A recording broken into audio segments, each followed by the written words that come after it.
Hi, Peyton Ball alongside volleyball head coach Karen Avery. Karen, what are some things you saw tonight after a 3-1 loss to the 22nd best team in the nation, University of Northern Iowa? What are some things you saw, first from your younger players, the freshmen who've been outstanding so far this season?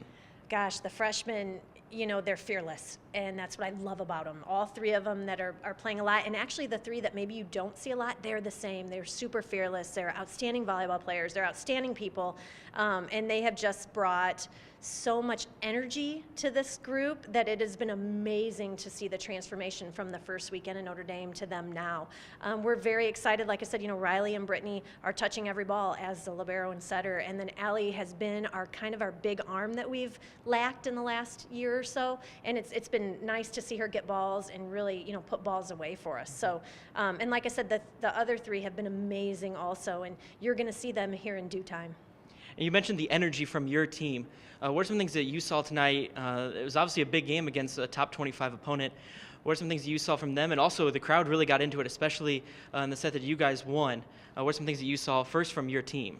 Yeah, the crowd's been amazing. I hope that everybody will keep coming out and supporting us. We've been only home 2 times, and both crowds have been awesome. So I hope we see another good crowd tomorrow because we're going to need it because it's going to be hot.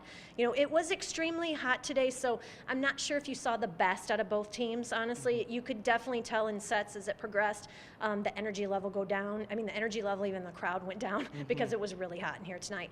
But, they're number 22 for a big reason.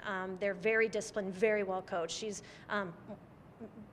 I would say arguably the best coach in the country. I have so much tremendous respect for her and her teams because they always have super disciplined. They are great volleyball players, great high IQ volleyball players, and I think the difference between them and us right now is they have 2 big hitters that put balls away at a regular basis. I think they both had over 20 kills tonight, and we don't have anybody on the roster right now that can really put balls away. So we are relying on our defense to kind of wear teams out, but it gets hard for us when we can't terminate balls. And you mentioned Bobby Peterson, the coach for UNI. She's in her 18th season at UNI, over 400 victories. She's definitely seen her fair share of volleyball games. But so have you in your 16 years. This year's team, how do they compare to maybe some of the teams in years past, say within the past 5 years? I think we rank right up there. Like I said, we've got a great back row right now.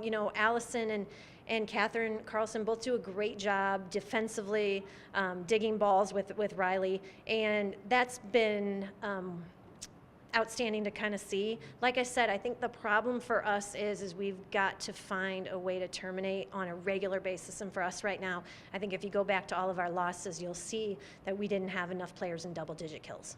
And lastly, tomorrow you guys play another Missouri Valley Conference opponent in Drake. What are some things that you're looking forward to about that game and what to expect from your team playing on Saturday night in their second conference game? Yeah, I don't know. I hope they went and they had a long game tonight too. I think we're at the disadvantage given the fact that the games went kind of long, the match went long, and it was extremely hot. We're going to definitely have to rest and hydrate tonight. That worries me a little bit. We did see Drake play. They were at our tournament that we were at last weekend, even though we didn't play them. And they are a lot like us. They're a really scrappy team. They have a couple really great outside hitters that move the ball around a lot. It's going to be a very, I think, evenly matched match tomorrow night, and like I said, I hope we can rest and be ready to go. Thank you very much, Karen. Thank you. Once again, Valparaiso plays Drake tomorrow night at 7 o'clock Saturday night. If you can't make it out to the game, we highly encourage you to make it to the game, but if you cannot, you can listen to it on 95.1 The Source.